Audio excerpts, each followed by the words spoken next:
Welcome to this week's Swarf and Chips, sponsored by Interco Special Steels and Alloys. We're at a fantastic company. We're going to take you on a tour of it momentarily. Columbia Precision in the heart of Birmingham. Now, you're in your 42nd year. You must have been about 5 when you started this company. Not quite that young, 21. 21? The original owner, yeah. And 42 years? And 42 years. We just entered our 42nd year. It's just incredible. Like I said, you're going to have a tour and you're going to see the kind of inner workings of how this company is so successful.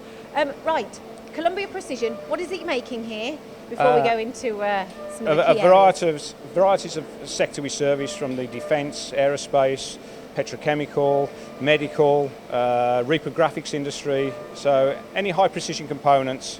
I think that's what is your USP, that high precision, because when you start seeing some of the components, and we'll show some off to you, you're not making simple parts.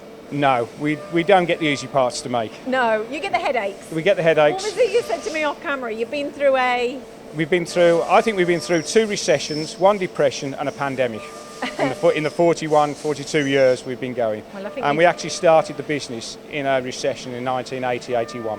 I mean, it's just amazing. Right, let's have a tour first, but as we go through, you can tell me about the company, because I think you're kind of integrating that 5S here, aren't you? Yes, we work to a lot of standards, and we're approved by we're AS 9100 Rev D, NADCAP approvals, plus a lot of customer approvals that they put on us. But we do a variety of parts, from things like this sort of shaft, even down to a little small component of that nature. Yes. To valve bodies. Ooh.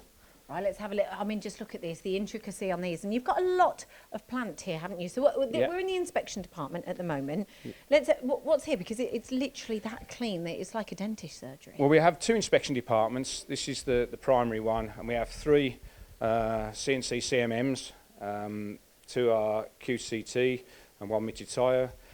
We have a whole host of other equipment to support the inspection of the components. We also have a non-destructive test area, which has dye and mag particle testing, passivation. We also do laser welding to support the customer's needs. I want to see this part over here as well, because this is a part that we're going to see a little bit later on that's going to be machined on one of your latest investments, which is a new Matsura, first in the UK. This is taken from the solid billet, several operations, but it's got some really deep holes all the way through there. We actually assemble with lead plugs in at the end of the day, and we also do the dry film lube coating and then ship out to the customer. That's what's quite important, and what I've really noticed from yourselves is all of the kind of added extras that you provide. Yeah, try to keep it as much in-house as we can. Obviously some processes we can't, because we just don't have the facility or the volume of work to justify that. But if we can keep it in-house, we keep more control of the parts. You go through here. This section here, it's 2 buildings, isn't it? Yes, 2 sites, opposite each other, purpose-built. We designed the buildings years ago and had them laid out to suit our needs. And to grow. And to grow, yeah, to grow. So what plant have you got in here? And we will take you on a tour of it in just a few moments' time. We've got 7 Matsuras. We've got 3 of the 7235Vs, which between them have 96 pallets. We've got 2 63Vs, again, between them have 8 pallets. We have a new acquisition, a MAM 7252V, which has 15 pallets. First in the UK? First one in the UK. You've got some Hercos at the back there as well? We've got some Hercos at the back end, and we also have some Mazaks. You like your Mazaks, don't you? Yeah, we're big Mazak users. That's in the other facility. We have Mazak machines over there. And what Mazaks have you got? We've got 2 Integrex machines, and a lot of, I think we've got 8 lathes with live tooling on. Also a Studer grinder. Do a lot of tight tolerance grinding, and a tool room to support it all. So what would you say, just before, because we're going to hand over to Richard in just a few moments, who's working away, what's at the heart of what you do? Do you enjoy it? Oh, love it. Yeah, I absolutely love it. The passion, I think the making components, you either have that passion or you don't. I'm inquisitive to strip things down, see how they work.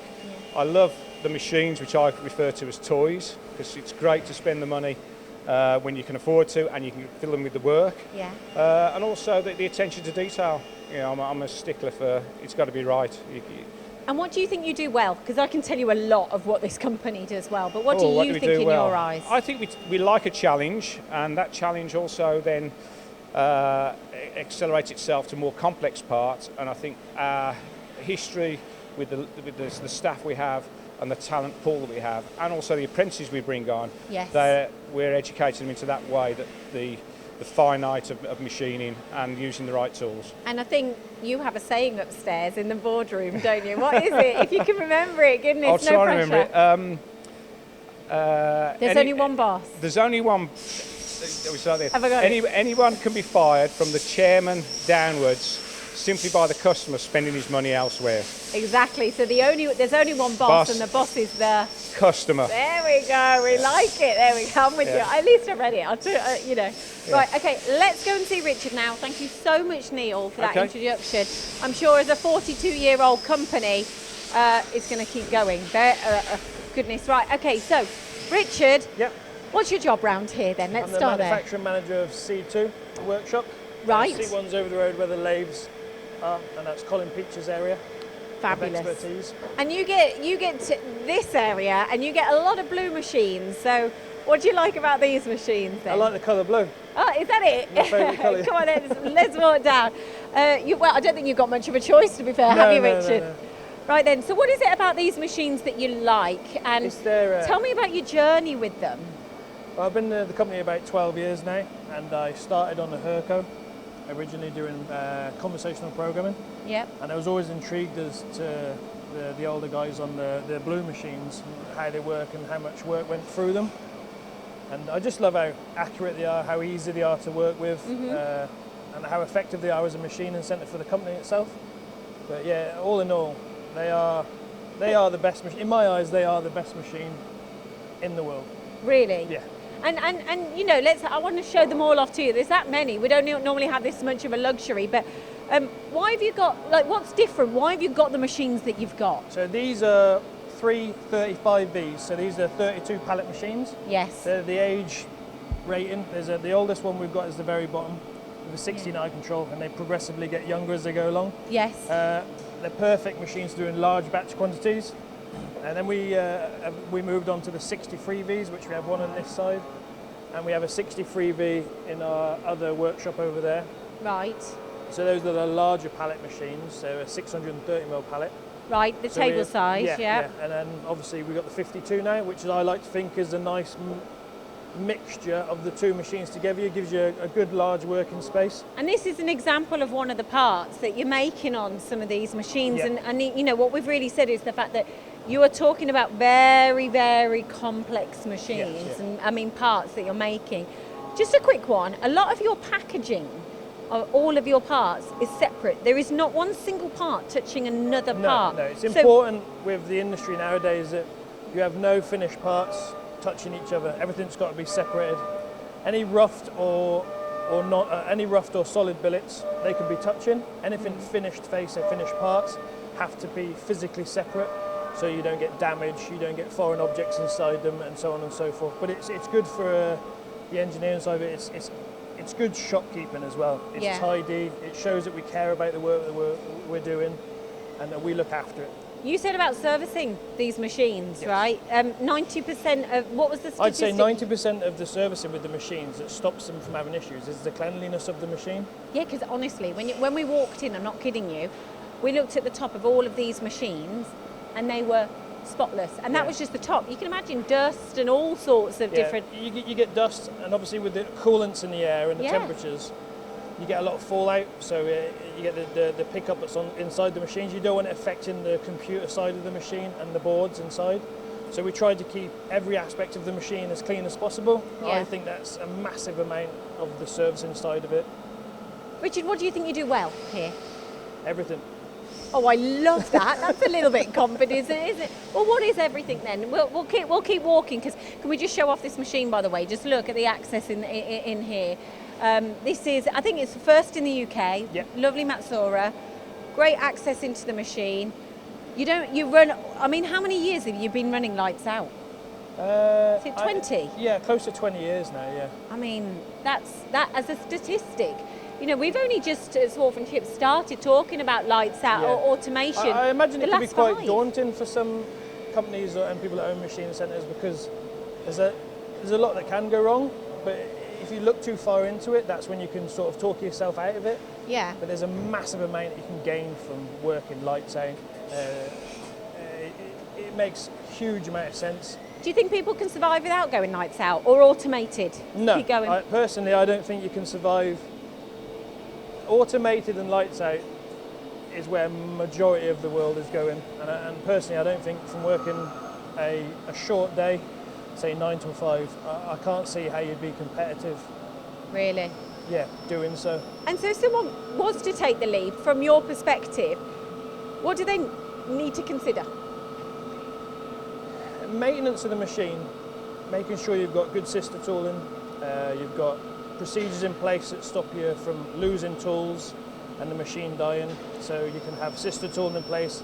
If you get one tool that finishes or it's lifed out or it's broken, the machine will check it, tell you it's okay to carry on and bring a sister tooling in to replace the tool that's broken. Your fixturing, your coolant levels. Probing? Probing, yeah, we probe a lot of our jobs partway through machining. So we'll probe at the start to set datums on billets or part machine products. And then, say, further way through the program, we'll re-probe again to make sure that our datums have not moved or we're re-establishing a new datum. This keeps the part within its tolerances very well.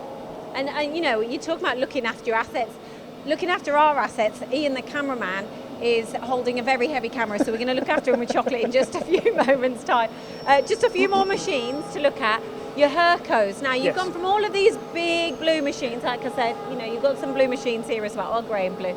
But you're still really pushing these as well, aren't you? Well, yeah, they're perfect for small batch quantity work and one-off program. They are very, very good on their tolerances, and they're the perfect machine for small batch work, as I said, and one-off part programs, making fixtures for the bigger machines. And oh, really? Yeah. You 3D print some of your fixtures as well, we do don't 3D you? print some more fixtures, yeah, So, which is helpful. Yeah. There's a lot of jobs you don't put a lot of pressure on, so you can get away with a fixture that doesn't need to hold as substantial weights and stuff like that. Right. It's easier to print off yourself a plastic fixture. The tolerances on our 3D printer are very good, so you never have the issue of it not machining right, and obviously we probe a lot of our work anyway, so we never have an issue with that. Never have an issue. Kind of very much all-encompassing.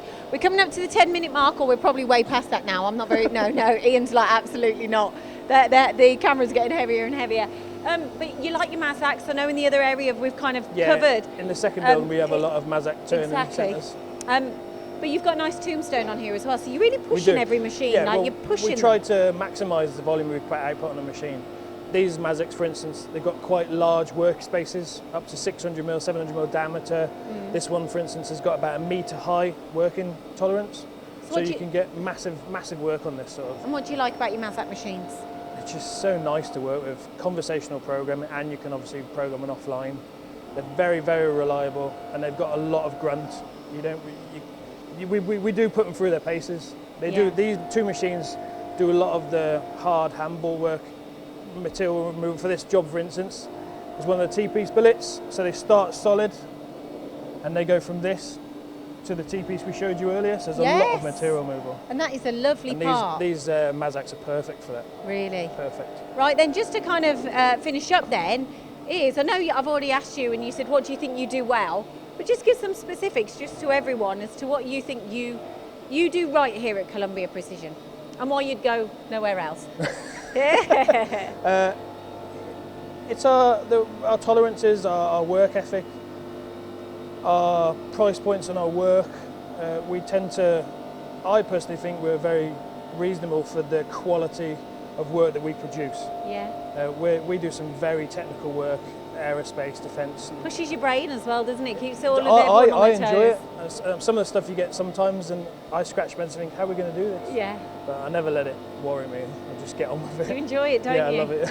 Yeah, oh brilliant, you can absolutely see it. Thank you so much No problem. for this. Now, thank you for watching this week's Swarf and Chips here at Columbia Precision. What a fantastic machine shop. I mean, we've literally just scratched the surface of this place. It's an incredible company. So hope you've enjoyed the show, and we'll see you next week.